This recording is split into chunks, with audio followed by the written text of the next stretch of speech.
Assalamualaikum warahmatullahi wabarakatuh. Kami dari kelompok 3 ingin mempresentasikan tentang interpretasi data hasil analisa tanah, tanaman, dan pupuk. Pertama-tama kami akan memperkenalkan diri. Nama saya Safarina Salsabella. Saya Fantapiarkan. Saya Deviani Saskara. Baiklah, mari kita mulai dari analisis tanah. Tanah itu berada dalam permukaan bumi yang terdiri dari campuran bahan mineral, bahan organik, udara, dan air. Ini ada gambarnya seperti ini, lapisan-lapisan tanah. Berikutnya ada faktor pembentuk tanah. Faktor pembentuk tanah itu ada 5. Yang pertama iklim, ada relief, ada waktu, bahan induk, dan orgasme.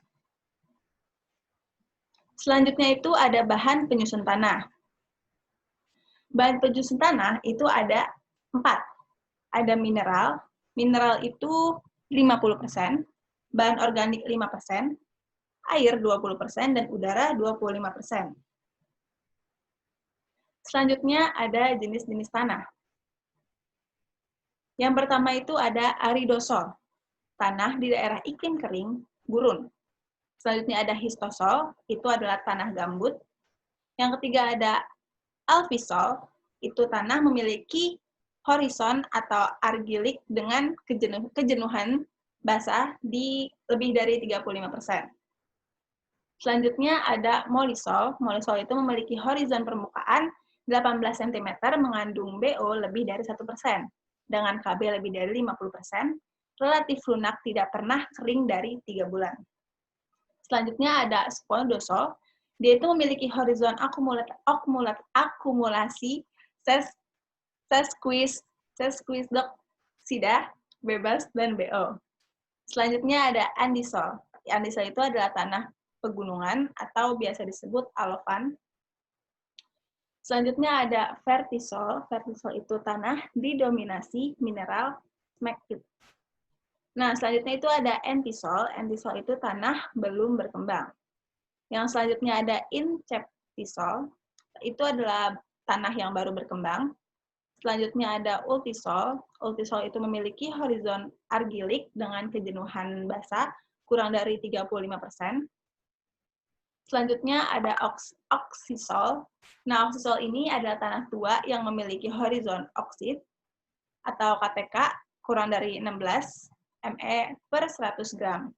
Lihat 15%. Berikut adalah peta dari penyebaran tanah di Indonesia. Nah, ini yang bisa dilihat dari tanda panah merah ini ada iklim basah, bahan induk masam, ada iklim kering, bahan induk basah. Selanjutnya ada interprestasi. Nah, interprestasi ini ada 3. Yang pertama, interprestasi hasil analisis tanah. Yang kedua, ada interprestasi hasil analisis tanaman. Dan yang ketiga, ada interprestasi hasil analisis pupuk. Yang pertama, interprestasi hasil analisis tanah. Analisis kimia tanah itu ada menetapkan tingkat kesuburan tanah atau status hara, dosis pupuk, dan kebutuhan kapur. Nah, dia itu dapat membantu dalam identifikasi pertumbuhan tanaman yang jelek. Nah, dia juga bisa memperkirakan respon tanaman terhadap pemupukan. Dia juga bisa membantu menentukan lokasi penelitian. Nah, dia juga bisa mengidentifikasi terjadinya pencemaran dan database untuk program perencanaan pengolahan tanah tanaman. Selanjutnya ada interpretasi hasil-hasil analisis. Hasil-hasil analisis yang diperoleh dari analisis kimia tanah harus diinterpretasikan dengan benar. Hal ini biasanya dilakukan melalui beberapa tipe korelasi yang ditetapkan sebelum antara hasil-hasil analisis dengan respon tanaman di lapangan yang telah diketahui. Berikut adalah sifat tanah yang baik. Tanah subur bila sifat-sifat baik itu misalkan fisik terkait dengan udara dan air. Nah, itu tuh ada infiltrasi, perkolasi, permeabilitas, aerasi, drainase, konsistensi plastisitas, dan erodibilitas. Yang kedua ada kimia. terkait dengan hara, potensi, kapasitas, interpretasi, retensi, fiksasi, imobilitasi, leaching, dan rilis. Dan yang terakhir ada biologi terkait dengan kehidupan. Itu ada dekomposisi, mineralisasi, transportasi, transformasi, dan fiksasi dan pelarut. Baiklah, selanjutnya akan dijelaskan oleh teman saya, Afan. Silakan. Istilah untuk dasar interpretasi. Potensial. Organik, tekstur, total unsur hara. Aktual, pH, KTK, unsur-unsur N, P, K, Ca, Mg, SCU, Zn, B, Mo, Cl dalam bentuk tersedia. Kapasitas, kemampuan tanah menyimpan dan menyediakan kebutuhan pertumbuhan tanaman, hara, air, udara, dan periode tertentu. Intensitas, kemampuan tanah menyediakan langsung kebutuhan untuk pertumbuhan tanaman secara terus-menerus untuk unit waktu.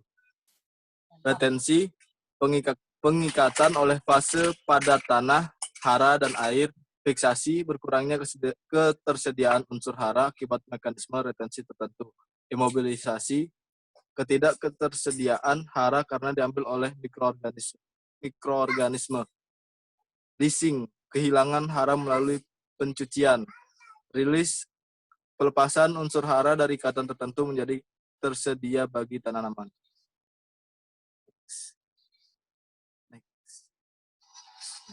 Prinsip analisis tanah. Pengertian sempit, hanya menentukan status hara. Pengertian luas, meliputi interpretasi, evaluasi, dan rekomendasi pemupukan dengan memperhatikan pertimbangan-pertimbangan lainnya. Terdiri dari sifat kimia, sifat fisika, dan biologi. Kriteria penelitian hasil analisis tanah. Nah, bisa dilihat di tabelnya. Next. Nah, ini ada tabelnya lagi. Next.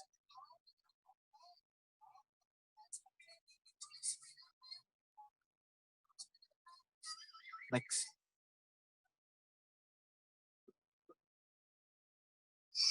Interpretasi hasil analisis. Potensial. Kemasaman. pH, organik, K, Na, Ca, dan Mg. Penyangga, hara, dan air. Organik, K, Na, Ca, Mg, KTK, kejenuhan basah, dan tekstur. Aktual, pH, kapur, dan belerang. Organik, pupuk kandang, N, urea, NPK. N, mikroorganisme, P, SP36, NPK, dan P alam. K, KCl, dan NPK. Na, pencucian, Ca dan Mg, kapur dolomit, kieserit, KTK, bahan organik.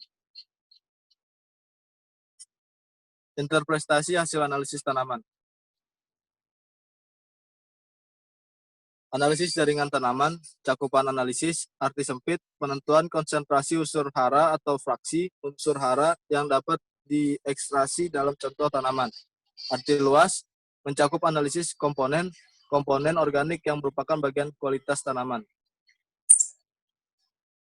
Jenis analisis tanaman. Jenis analisis tanaman, analisis uji jaringan cepat, semi kuantitatif, analisis kimia total yang dilakukan di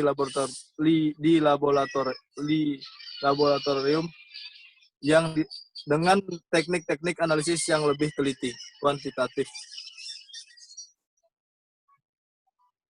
Tujuan analisis tanaman. Mendiagnosa gejala kekurangan unsur hara, mengidentifikasi masalah, mengetahui kekurangan hara, menentukan unsur hara, mengetahui interaksi atau antagonisme, membantu memahami fungsi hara. Keunggulan analisis tanaman.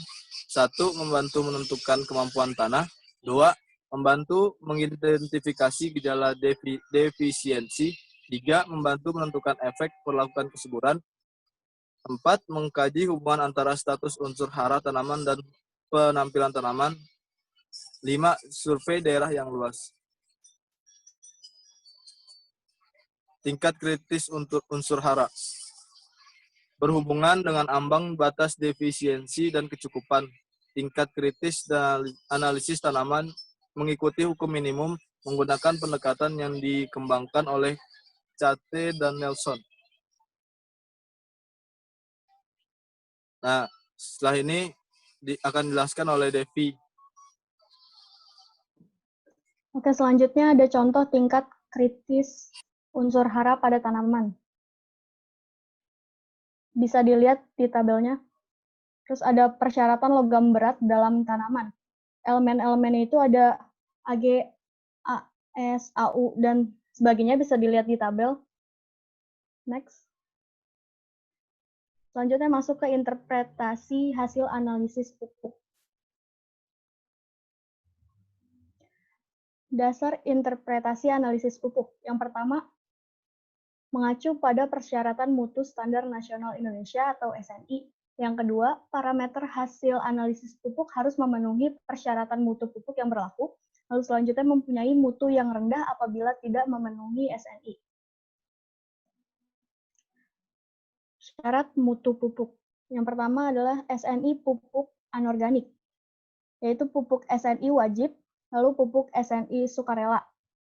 Selanjutnya ada SNI pupuk organik padat, Permentan nomor 36, Permentan SR 10/2017 tentang pendaftaran pupuk anorganik.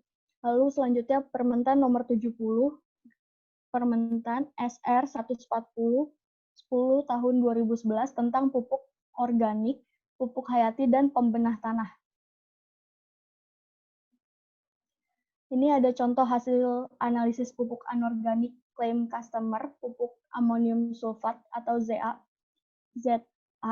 Ini ada parameternya, bisa dilihat ada kadar nitrogen, kadar belerang, dan lain-lain.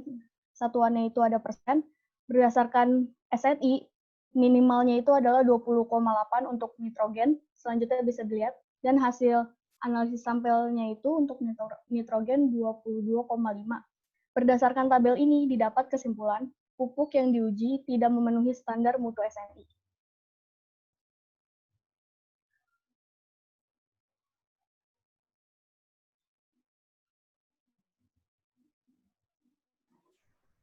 Baiklah, sekian presentasi dari kelompok kami. Kurang lebihnya mohon maaf. Wassalamualaikum warahmatullahi wabarakatuh.